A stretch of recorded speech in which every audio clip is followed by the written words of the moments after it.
तो फिल्म की शुरुआत में हम जंगलों के बीच एक ईश नामी आदमी को देखते हैं। वो एक बायोलॉजिस्ट है और अपनी रिसर्च के सिलसिले में वो शहर से कई दूर जंगलों में रह रहा है। एक दिन इसी रिसर्च के दौरान उसे जंगल से एक जहरीला सांप काट जाता है। वो बहुत ज्यादा पैनिक हो गया और यहाँ उसका फोन भी गिर गया। किसी को वो अब मदद के लिए भी नहीं बुला सकता था। खुद ही उसने अपना हाथ सक करके जहर को निकालने की कोशिश की, लेकिन इससे भी काम नहीं बना। घर जाकर उसने कट भी लगा दिया, लेकिन देर हो चुकी थी। जहर उसके जिस्म में फैल रहा था और उसे अजीबोगरीब हेलुसिनेशंस हो रहे थे। वो कई दिन ऐसे ही पड़ा रहा। उसे लेने के लिए एक दिन बहुत से साइंटिस्ट भी यहाँ पे आए। उसे थोड़ा थोड़ा इस चीज का होश था। वो अभी भी जिंदा था, लेकिन उसके जिस्म में बिल्कुल भी ताकत नहीं थी। उसने हिम्मत करके इन लोगों को बुलाने की कोशिश तो की, लेकिन आवाज ना कर पाया। और ऐसे सब लोग ये जानकर यहाँ से चले गए कि ऐश यहाँ पर नहीं है। सीन कट हो गए। कुछ दिन बाद का अभी सीन दिखाया गया। उसने हाथ पे जो कट लगाया था वहाँ से उसकी बॉडी से जहर बाहर निकलता रहा, और जो थोड़ा बहुत जहर उसके दिमाग पे असर कर गया था वो भी अब ठीक होने लगा था। बस उसे थोड़े बहुत हेलुसिनेशंस होते थे। होश में आने पर उसने फौरन शहर के हॉस्पिटल जाने का फैसला किया, अपनी गाड़ी साफ की और शहर की तरफ निकल गया। लेकिन एक अजीब चीज जो वो नोटिस कर रहा था, सड़कों पर कोई गाड़ी नहीं थी। और जब वो शहर पर पहुंचा तो वहाँ कोई इंसान जिंदा नजर नहीं आया उसे। सभी बिल्डिंग्स खाली पड़ी थी। ये देखकर वो पैनिक हो गया। यहाँ पर एक पेंडेमिक यानी एक वबा फैली थी। ये वबा इतनी खतरनाक थी कि इसने चंद ही दिनों में सारी की सारी आबादी को मार डाला। इश्क क्योंकि एक बायोलॉजिस्ट था, वो समझ गया कि काफी दिन वो आबादी से दूर रहा, इसीलिए इस बीमारी ने उसके ऊपर हमला नहीं किया और वो सरवाइव कर गया। जाहिर सी बात है, आबादी खत्म हो गई है तो ना कोई हुकूमत रही है और ना ही यहाँ कोई भी किसी भी चीज का मालिक रहा है। इसको यहाँ फौरन अपने पेरेंट्स का ख्याल आया।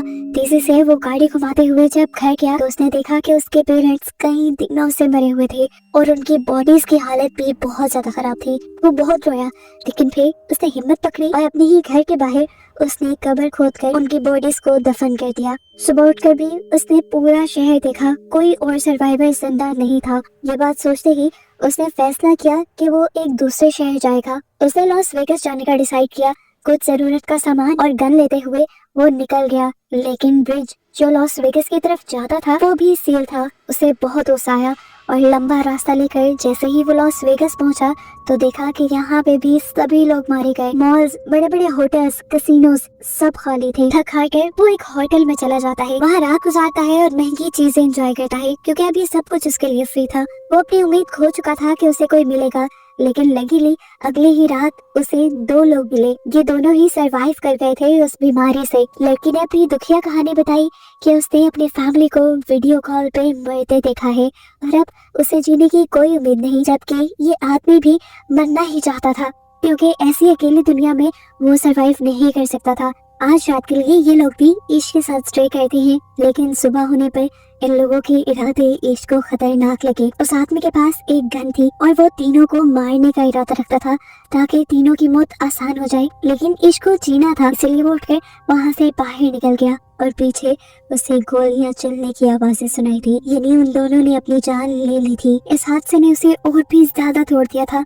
उसे शिद्दत से एहसास हो रहा था कि अब वो पूरी दुनिया में अकेला ही रह गया है। तेज गाड़ी चलाते हुए वो अपने घर वापस लौट आया। रास्ते में उसकी गाड़ी के सामने एक डॉग भी आ गया था। वो डॉग भी बिल्कुल इश्क की तरह अकेला था। इश्क ने इसे अपना साथी बना लिया और उसे जीने की एक नई उम्मीद मिली। इश्क ने एक नई सिरे से अपनी लाइफ गुजारना शुरू की। सर्वाइवल की किताबें पढ़ना शुरू। खाने पीने की तो यहाँ कोई कमी नहीं थी, कमाने की अब जरूरत भी नहीं थी। रोज काम करने के वक्त वो पूरे टाउन में घूमता था इस उम्मीद से कि शायद उन्हें कोई सर्वाइवर मिल जाए, लेकिन हर रोज वो ना उम्मीद लौटता था। एक दिन वो जब चाय पीते हुए अपने डॉग के साथ विंडो के पास खड़ा था तो तभी उसका डॉग अचानक से भौंकने लगा, क्योंकि उसे किसी इंसान के होने का पता चला था। दूर एक घर में से धुआं निकल रहा था। साफ मतलब था कि वहाँ पे कोई इंसान हो सकता है। फौरन उसने गाड़ी निकाली और उस घर की तरफ बढ़ गया जहाँ से धुआं दिखाई दे रहा था। किस्मत से वहाँ पे एक लड़की थी जो उसे देखकर तो डर गई। इसने उसे यकीन दिलाया कि वो उसे नुकसान पहुंचाने नहीं आया, वो खुद भी एक अकेला इंसान है और किसी दूसरे सर्वाइवर की तलाश कर रहा है। ये बात सुनकर उस लड़की ने उसे अपने घर आने की इजाजत दे दी।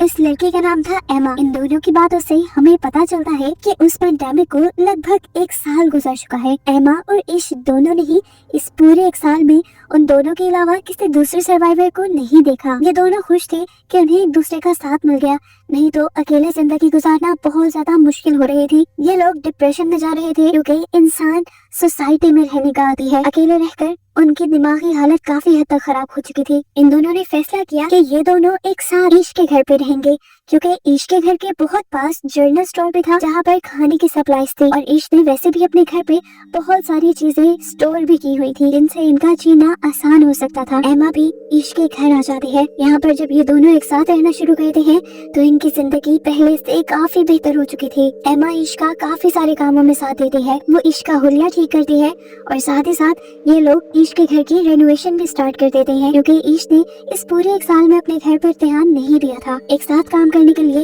ये रोज सुबह उठते और अपना टारगेट पूरा करते। ये दोनों ये भी समझते थे कि अगर दुनिया में सिर्फ ये 2 ही लोग बचे हैं तो अब इन्हें आबादी भी बढ़ानी चाहिए। पहले तो ये दोनों का फैसला था, लेकिन ईश को जब पता चला कि एमा प्रेग्नेंट हो गई है तब वो बहुत ज्यादा डर गया। उसे डर था कि क्या उसके बच्चे इस अजीब से दुनिया में सरवाइव कर पाएंगे। एमा उसे हौसला देती है कि सब बेहतर हो जाएगा। ईश जो कि एक बायोलॉजिस्ट था, वो बुक से पढ़कर बच्चे के पैदा होने के तरीके देखने लग जाता है, क्योंकि वो जानता था कि ये दोनों अकेले हैं और उन्हें ये काम खुद ही करना पड़ेगा। साथ ही ये दोनों इस घर को परफेक्ट करने की भी कोशिश कर रहे थे। ईश ने यहाँ पे सोलर पैनल्स भी लगा लिए थे ताकि उनके घर में इलेक्ट्रिसिटी की कमी ना हो। पेंडेमिक को क्योंकि काफी वक्त गुजर गया था, शहर भी जंगल की तरह बनने लगे और जंगल के जानवर शहरी इलाकों की तरफ आने लगे। उनके लिए ये बड़ा खतरा बनता जा रहा था, इसलिए उन्होंने अपने घर के इर्द गिर्द एक बाड़ बना ली और इन जानवरों से बचने के लिए अपने पास कुछ हथियार भी रख लिए। इन लोगों ने खुद भी बहुत से पालतू जानवर पाल लिए थे जिनसे इनकी जरूरत की चीजें पूरी होती रहीं,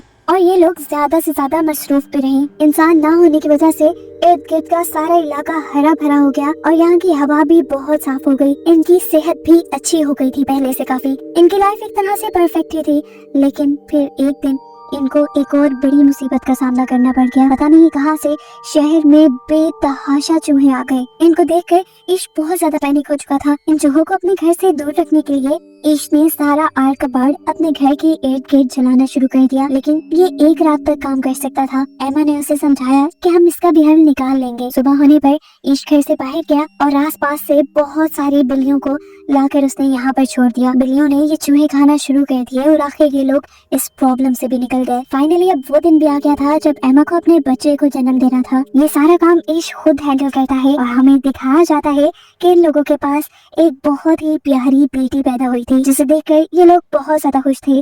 जीने की एक नई उम्मीद जो मिल गई थी इन्हें। इसके बाद ये लोग अब सड़कों पर जाकर अपने घर का एड्रेस लिखाते हैं, इस उम्मीद में कि अगर कोई सर्वाइवर यहाँ तक आए तो वो उनके घर पहुँच जाए खाना और पानी के लिए। देखते ही देखते 6 साल और गुजर गए। ईश किसी काम के लिए जंगल की तरफ बढ़ रहा था कि अचानक उसकी कार के सामने एक जंगली जानवर आ गया। डरकर ईश बाहर निकला तो उसने जानवर को देखा। वो अभी जिंदा था, दर्द में तड़प रहा था, इसलिए ईश ने उसकी मुश्किल आसान की और उसे शूट करके मार डाला। ये सब दूर खड़ी एक लड़की देख रही थी। गन की आवाज सुनकर वो घबराकर जंगल के अंदर भागने लगी। ईश ने भी उसे भागता देख लिया और वो फौरन उसके पीछे भागा उसे पकड़ने के लिए। इस लड़की को लग रहा था कि ईश उसे नुकसान पहुंचाएगा, लेकिन ईश ऐसा नहीं था। वो लोग तो खुद सर्वाइवर्स को ढूंढ रहे थे। वो जब इस भूखी लड़की को एक सेब खाने को देता है तो ये लड़की समझ आती है कि ईश बुरा नहीं है। ईश उसे अपने साथ घर लाना चाहता था, लेकिन ये लड़की उसके साथ गाड़ी में नहीं बैठी बल्कि पीछे ट्रंक पे बैठ गई। घर आने पर भी देखने को मिला कि वो लड़की ट्रंक से निकलने को तैयार ही नहीं थी। घर पर हमें देखने को मिला कि इतने सालों में ईश और एमा के 2 बच्चे हो चुके थे और अब उनके पास एक तीसरा बच्चा भी पैदा होने वाला था। इन्होंने जो पूरे टाउन में अपना एड्रेस लिखा था उसे देखते हुए 2 और सर्वाइवर इनके साथ रहने आ गए थे, जिनका नाम था जॉर्ज और मरीना। और अब पिछले 1 साल से ये लोग ईश और एमा के साथ ही रह रहे थे, क्योंकि यहाँ पर किसी चीज की कमी नहीं थी। खैर, ईश जिस लड़की को जंगल से लेकर आया था वो लड़की अभी भी ट्रक से बाहर नहीं निकली थी। पूरी रात भी उसने ट्रक में ही गुजारी। मरीना सुबह होने पर जब उसे खाना देने आई तो घबरा कर उसने खाना भी दूर फेंक दिया। तब मरीना ने उसे काम डाउन किया और अपनी कहानी सुनाई कि वो और जॉर्ज काफी महीनों से इस अकेले दुनिया में भटक रहे थे। उन्हें ईश और एमा का एड्रेस मिला और वो उन्हीं के साथ रहने लगे। उसने बताया कि ये दोनों बहुत अच्छी हैं और यहाँ पे किसी चीज की कमी नहीं। उसकी ये बातें सुनकर ये लड़की थोड़ा काम डाउन होती है और उनके साथ घुलने मिलने लग जाती है। लेकिन अजीब बात थी, उस लड़की ने ना तो ज्यादा बात की थी अभी तक और ना ही उसने अपना नाम बताया था। मरीना एक दिन उसका सामान देखती है तो उसमें अजीबोगरीब ड्राइंग्स उसे दिखाई देती है। साथ ही उसे एक लेटर में इस बच्चे का नाम ईवी पता चलता है। उस लेटर में लिखा था कि इस पेंडेमिक के दौरान उसके डैड ने उसके साथ ज्यादती कर दी थी, जिसकी वजह से अब वो अपने सामने आने वाले हर इंसान से डरती है। ये लेटर उसकी मॉम ने लिखा था, जिसमें वो चाहती थी कि ईवी जिसके भी पास जाए वो उसका ख्याल रखे, क्योंकि उसकी मॉम खुद ही मरने वाली थी।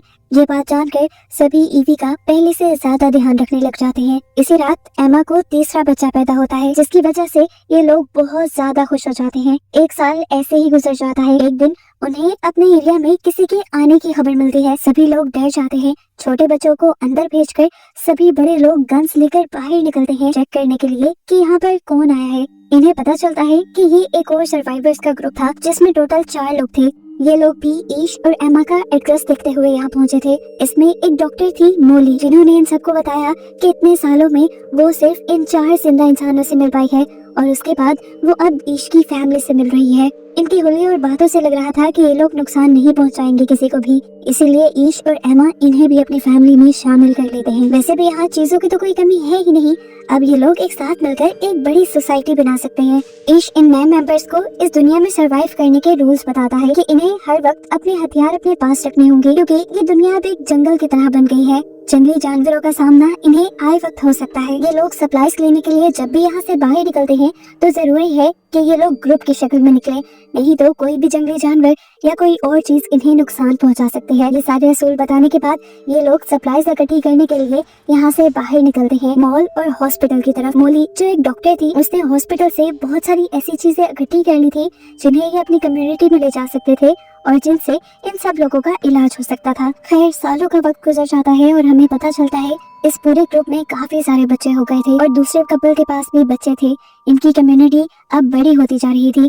ईश अपने सारे बच्चों को पढ़ाता था और उन्हें बताता था कि पहले की कम्युनिटीज कैसे होती हैं, इंसान कैसे सरवाइव करते हैं। वो उन्हें पढ़ा रहा था ताकि आने वाले वक्त में उन्हें कोई मुश्किल ना हो। जिंदगी इनकी नॉर्मल गुजर रही थी। घर के आसपास पूरा जंगल उगा था और इसी जंगल में से एक दिन एक बहुत बड़ा शेर इनके घर में आ घुसा। शुक्र था कि ठीक वक्त पर ईश की नजर उसके ऊपर पड़ गई। अपने बच्चों को बचाने के लिए ईश वहाँ पे आ गया और शेर ने उसके ऊपर हमला कर दिया। इससे पहले कि ये लोग उसे कुछ कर देते, शेर ने उसे चीर फाड़ डाला। ये देखकर सभी पैनिक हो गए। सभी जब यहाँ आए तो शेर यहाँ से चला गया। एमा ईश की ये हालत देखकर गुस्से से पागल हो गई और उसने गन लेकर जाके जंगल में उस शेर को शूट करके मार डाला। जबकि यहाँ ठीक वक्त पर मोली के साथ सभी लोगों ने मिलकर ईश की जान बचा ली और फिर उसका ट्रीटमेंट भी होने लगा। काफी हफ्ते लगे, लेकिन फिर ईश पहले जैसा सेहतमंद हो गया। देखते ही देखते अब 17 साल भी गुजर गए। इन सब लोगों के बच्चे अब जवान हो चुके थे। हमें पता चलता है कि इतने सालों बाद ईश की बड़ी बेटी हैदर उनके ही ग्रुप के एक लड़के में इन्वॉल्व होने लगी। इनकी दोस्ती काफी अच्छी थी और इनकी दोस्ती से किसी को भी एतराज नहीं था, क्योंकि इन्हीं सब लोगों ने आपस में रिलेशन बनाने थे। हैदर और ये लड़का अब इस दुनिया को एक्सप्लोर करने और सर्वाइवर्स ढूंढने की उम्मीद में इस टाउन से बाहर जाना चाहते थे। इस चीज पर भी किसी को कोई एतराज नहीं हुआ और ये लोग उन्हें गन्स और कुछ जरूरी सामान देकर सफर पे भेज देते हैं। उनके जाने के बाद यहाँ पर एक और मसला बन जाता है। बाकी रिसोर्सेज तो इनके पास ठीक ठाक थे, लेकिन अब इन्हें पानी की कमी का सामना करना पड़ गया था। डैम पर जाके इन्हें पता चला कि डैम्स का पानी खत्म हो रहा है और ये मसला इनके लिए जानलेवा भी साबित हो सकता था। कुछ दिन बाद इनके एरिया में आता है एक और सर्वाइवर्स का ग्रुप, जिनके पास 2 ट्रक थे। उनके पास पेट्रोल की कमी थी जो वो ईश से मांगने के लिए आए थे। इसके बदले वो उनसे कहते हैं कि हम आप लोगों की पानी वाली प्रॉब्लम को सॉल्व कर सकते हैं, क्योंकि हमारे पास ड्रिल मशीन है और जमीन के नीचे से ड्रिल करके अभी भी पानी निकाला जा सकता है। ईश को ये ऑफर बुरी नहीं लगी थी। उसने अपनी कम्युनिटी में इन लोगों को रख तो लिया, लेकिन अपने सभी लोगों को वार्निंग दे दी कि संभल के रहना, हो सकता है कि ये सर्वाइवर्स खतरनाक हों। दिखाया जाता है कि अब इन लोगों ने अपनी डील के मुताबिक ईश के घर पे ड्रिलिंग शुरू कर दी थी। कई दिनों की मेहनत के बाद आखिर पानी निकल भी गया और ये लोग बहुत ज्यादा खुश हुए। डील पूरी हो चुकी थी। ईश के लोगों ने भी इन्हें ऑयल दे दिया और आज रात इन्होंने सेलिब्रेट किया। सुबह होते ही इन लोगों को यहाँ से निकल जाना था। ईश ने नोटिस किया कि इस ग्रुप का लीडर चार्ली बड़े ही मशकूक अंदाज में रात के वक्त उनके कमरे से निकल रहा था और बाहर उसका एक बंदा पहरा दे रहा था। उसने जब जाके देखा तो पता चला उसने ईवी को टॉर्चर किया था। ईश ने जल्दी से ये बात अपनी पूरी कम्युनिटी को बताई। ये बात सच में खतरनाक थी। ईवे ने बताया कि वो कह रहा था कि अब वो यहाँ से कहीं नहीं जाएगा क्योंकि यहाँ पर सप्लाईज काफी ज्यादा है और उसके पास बहुत सारी गन्स भी हैं। ये जानकर सभी लोग घबरा जाते हैं और ईश को लगता है कि अब उन्हें चार्ली को मारना चाहिए। अगर उन्होंने चार्ली को ना मारा तो वो उनकी इस पूरी कम्युनिटी को मार देंगे जो इतने सालों बाद बनी है। चार्ली को मारने के हक में तो सारे थे, लेकिन कुछ का ख्याल था कि अभी इस दुनिया में बहुत कम लोग बचे हैं। अगर उन्होंने चार्ली को मार दिया तो ये आबादी में बहुत बड़ी कमी नजर आएगी। तब ईश उनसे कहता है कि अगर हमने चार्ली को ना मारा तो हम लोग भी मारे जाएंगे। अब ये लोग एक प्लान बनाते हैं और बाहर निकलकर चारों तरफ से चार्ली को घेर लेते हैं। इससे पहले कि चार्ली कुछ कहता, ईश ने एक कुल्हाड़ी से उसकी जान ले ली और उसके बाद उसे दफन कर दिया। ये सब करने के बाद उसे बहुत ज्यादा बुरा लग रहा था। उसने पहली मर्तबा किसी को मारा था, वो भी अपने सर्वाइवल के लिए। वो जानता था कि ये गलत काम नहीं, उसने अपनी कम्युनिटी को बचाने के लिए ये सब किया, लेकिन फिर भी वो दुखी था। सुबह होने पर ये लोग चार्ली के ग्रुप को बताते हैं कि इन्होंने इनके ग्रुप लीडर चार्ली को मार दिया है क्योंकि उसने इनकी कम्युनिटी की एक लड़की को टॉर्चर किया था। चार्ली की मौत का सुनकर चार्ली के पूरे ग्रुप को ज्यादा बुरा नहीं लगा और कुछ ने तो ये भी बताया कि चार्ली अपने लीडर होने का फायदा उठाता था। उसने अपने ग्रुप की लड़कियों को भी टॉर्चर किया था, इसीलिए सारे लोग उसके मरने से खुश ही थे सिवाय उसके एक दोस्त के जो इनके ऊपर खूब चिल्लाता है। ईश अब चार्ली के पूरे ग्रुप से कहता है, हमारे पास किसी चीज की कमी नहीं, आप सब लोग यहाँ सुकून से रह सकते हैं, लेकिन ये लड़का नहीं, क्योंकि इसमें से मुझे चार्ली जैसी ही बू आ रही है। ये हमारे लिए खतरा साबित हो सकता है। सब लोगों की एक जैसी राय लेकर सजा के तौर पे ये लोग चार्ली के दोस्त को अपनी कम्युनिटी से बाहर निकाल देते हैं। पहले तो ये लड़का निकल गया, लेकिन जब उसे एहसास हुआ कि वो बाहर की कम्युनिटी में अकेला सरवाइव नहीं कर पाएगा तो वो वापस पे आया, लेकिन ईश ने अपनी कम्युनिटी की सिक्योरिटी के लिए उसे कबूल नहीं किया। देखने को मिला कि कम्युनिटी के सभी बच्चे पुरानी ही रिसर्च से एक प्लेन बनाने की कोशिश कर रहे थे। वो जानते थे कि कुछ ही दिनों में वो इसे परफेक्टली बना भी लेंगे, लेकिन उससे पहले ही इनकी कम्युनिटी को एक और बड़ी मुसीबत का सामना करना पड़ गया। कम्युनिटी के बहुत से लोग उसी वायरस से इन्फेक्टेड हो गए जो वायरस आज से 20 साल पहले फैला था, जिनसे पहले ये सारे सर्वाइवर्स किसी न किसी तरह इम्यून हो गए थे। मोले के पास काफी सारी मेडिसिन थी जिसकी वजह से उसने सबका इलाज तो किया, लेकिन ईश का बेटा वो बहुत ज्यादा बीमार था। उसकी इतनी ज्यादा खराब हालत की वजह से पूरी ही कम्युनिटी परेशान थी। इसी परेशानी में हम देखते हैं कि ईश की बड़ी बेटी अकेले वापस घर लौटती है।